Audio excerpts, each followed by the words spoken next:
दोस्तों, आज हम लोग बात करने वाले हैं सेफ्टी ड्यूरिंग वेल्डिंग और cutting operation with the use of LPG और एसिटिलीन और अर्गन गैस। ये जो हम बात करेंगे वो as per factories act 1948 section 87 and Gujarat factory rules 1963, यानी कि जो लीगल में लिखा गया है उसको हम लोग समझने की कोशिश करेंगे।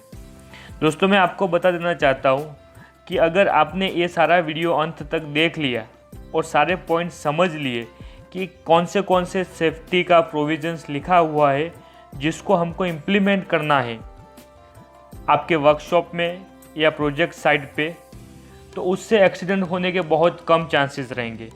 आप एंड तक वीडियो देखना, इसके अंदर क्या क्या गैप्स मिलते हैं जो आपके साइट पे है उसको आप फुलफ़िल करने की कोशिश करना, तो आपके साइट पे हमेशा सेफ्टी बनी रहेगी और दुर्घटना से आप दूर रहोगे। चलो आगे बढ़ते हैं। पहले हम देखते हैं एप्लीकेशन का। ये जो शेड्यूल 24 रूल 102 ये कहाँ पर एप्लीकेबल होता है? तो this schedule is applicable to all operations in welding और gas cutting of materials with the use of LPG और एसिटिलीन और argon gas in conjunction with oxygen gas. ये कहता है कि आप कोई भी वेल्डिंग या कटिंग ऑपरेशन अगर करते हो और उसके अंदर एलपीजी, एसिटिलीन और अर्गन गैस यूज होता है ऑक्सीजन सिलेंडर के साथ, तो वहाँ पे ये शेड्यूल एप्लीकेबल होगा। अभी हम लोग बात करेंगे इक्विपमेंट सेफ्टी की। तो इसके अंदर अगर मोटा मोटी बात करें तो मेन क्या रहेगा, हमारे गैस सिलेंडर्स रहेंगे। तो जितने भी गैस सिलेंडर है, वेदर वो फिल्ड हो या एम्प्टी हो, shall not be stored in rooms where welding और cutting work is being done. यानी कि हमारे जो गैस सिलेंडर्स होते हैं उसको हमें वेल्डिंग या गैस कटिंग के जगह पे स्टोर नहीं करना है। दूसरा पॉइंट ये बोलता है कि liquefied gas cylinders when in use shall always be kept in upright position, यानी कि सिलेंडर को हमेशा हमको खड़े ही रखना है और उसमें ध्यान ये रखना है कि वो नॉक्ड ओवर ना हो जाए, यानी कि गिर ना जाए। अभी अगर सिलेंडर को आपको गिरने से बचाना है तो उसको चेन से बांध के रखेंगे या कोई एंगल का ऐसा अरेंजमेंट रखेंगे ताकि वो सिलेंडर एक दूसरे पे गिर ना जाए, तो वो हमको ध्यान रखना है। आप अपनी साइड पे चेक करिए कि सिलेंडर को अच्छी तरह से कटिंग सेट से दूर रखा है और दूसरी बात उसको अच्छी तरह से प्लेस किया हुआ है या नहीं। अभी तीसरा पॉइंट देखते हैं कि open flames, lights, lighting of fire and smoking shall be prohibited in close proximity to any cylinder containing flammable gases except those which are in use for welding और cutting activity। यानी कि अपने को lighting या जहाँ पे fire होता है उससे इसको दूर बना के रखना है। चौथा पॉइंट है all cylinder shall be stored at safe distance of not less than 10 meters, यानी कि कम से कम 30 feet from all operation which produces flame, spark, molten metal और रिजल्ट इन एक्सेसिव हीट। कहने का मतलब कम से कम 10 मीटर का दूरी होना चाहिए हमारा जो वेल्डिंग या कटिंग ऑपरेशन चल रहा है, जहाँ पे फ्लेम्स प्रोड्यूस होते हैं, स्पार्क प्रोड्यूस होते हैं या मोल्टन मेटल या हीट जनरेट होती है, तो उससे अपने को सिलेंडर को दूर बनाए रखना है। इसका रीज़न ये है कि दोस्तों सिलेंडर के अंदर जो एलपीजी, एसिटिलीन या अर्गन गैस या ऑक्सीजन जो भी अंदर लिक्विड जो स्टोर होता है वो प्रेशराइज फॉर्म में होता है।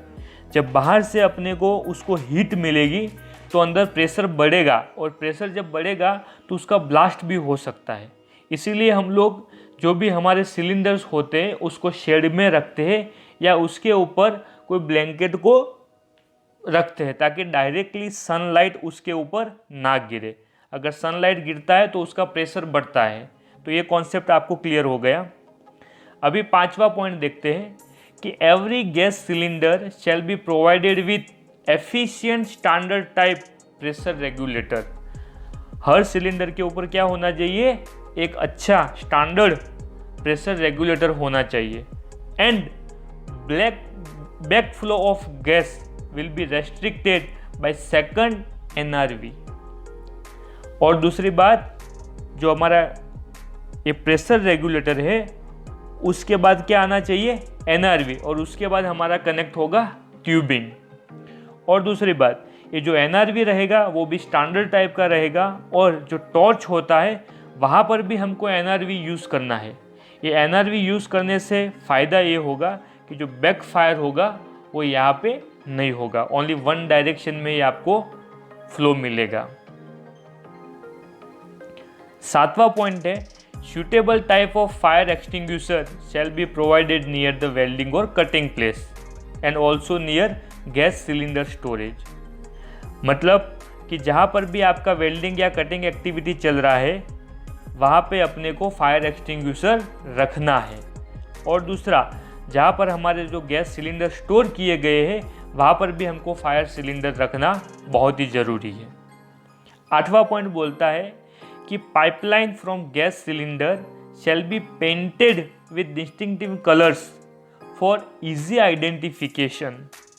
यानी कि हम लोग पैरेलल में ऑर्गन एंड ऑक्सीजन या एसिटिलीन एंड ऑक्सीजन या LPG एंड ऑक्सीजन, ये हम लोग जो यूज़ करते हैं तो उसमें जो कनेक्टिंग 2 हॉर्स होते हैं वो दोनों हॉर्स का कलर कोड अलग है। हम सेम कलर के हॉर्स यूज़ नहीं कर सकते हैं। अगर ऑक्सीजन के लिए अपने को यूज़ करना है ब्लैक कलर का हॉर्स, और जो हमारा फ्यूल है LPG, एसिटिलीन या आर्गन, उसके लिए हमको यूज़ करना है रेड कलर का हॉर्स। तो उससे अपने को इजी आइडेंटिफिकेशन रहेगा, और आपको रेगुलर 15 दिन पे वो हॉर्स को इंस्पेक्ट करना है, वहाँ पे कहीं कटिंग है या नहीं है। आप हमारा जो वर्किंग एरिया है ये आपका वर्कशॉप है, वहाँ पे अगर हो सके तो हॉर्स को 6 या 7 फीट ऊपर से पूरा ले करिए, ताकि वहाँ पे इजीली मेन मूवमेंट हो सके और हॉर्स को डैमेज होने के चांसेस कम रहेंगे। 9वां पॉइंट बोलता है कि welding and cutting operation shall be prohibited in area containing explosive or flammable dust, gases, oil और वेपर्स।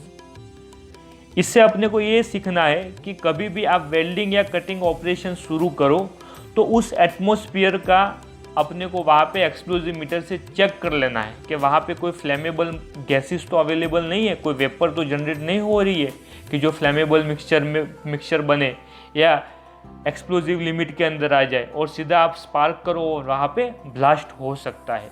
तो बिफोर स्टार्टिंग एनी कटिंग और वेल्डिंग एक्टिविटी अपने को वहाँ पे गैस सैंपल एनालिसिस जरूरी कर लेना है, एक्सप्लोजिव मीटर से आप उसको चेक कर सकते हो।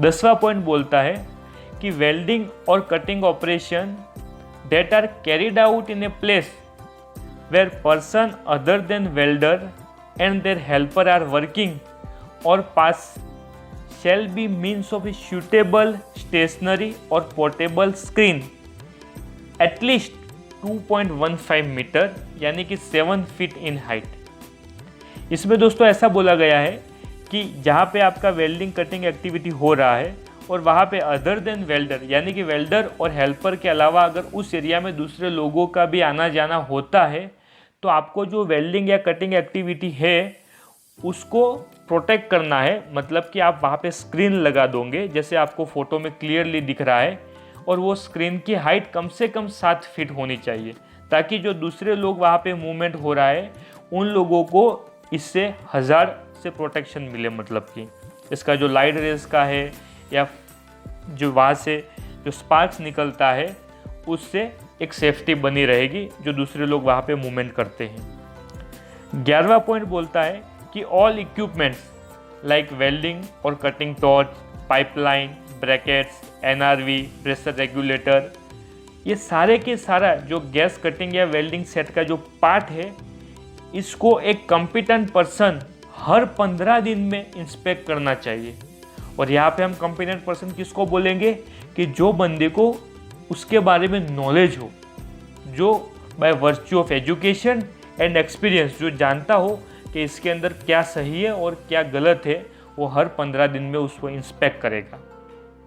12वां पॉइंट है कि द वेल्डिंग और cutting process shall be carried out by workers specially trained in that job and knows the hazard of fire, backfire and explosion.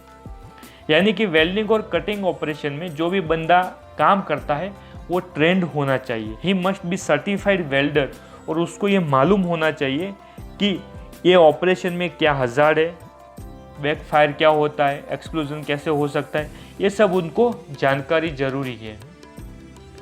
और 13वां पॉइंट बोलता है a log book of examination of equipment and register of trained workers for welding और cutting operation shall be maintained in the form as directed by inspector.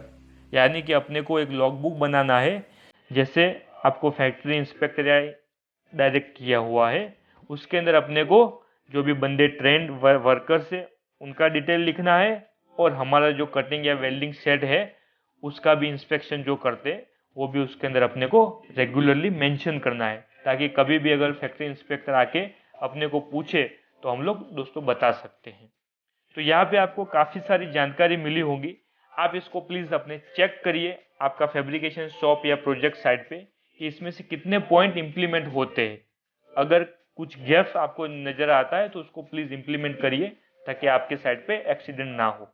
और दोस्तों मैंने दूसरा एक video बनाया हुआ है जिसके अंदर हजार्ड्स के बारे में डिस्क्राइब किया है कि वेल्डिंग एंड कटिंग ऑपरेशन में कौन से हजार्ड्स है, तो उसकी लिंक आपको डिस्क्रिप्शन में मिल जाएगी।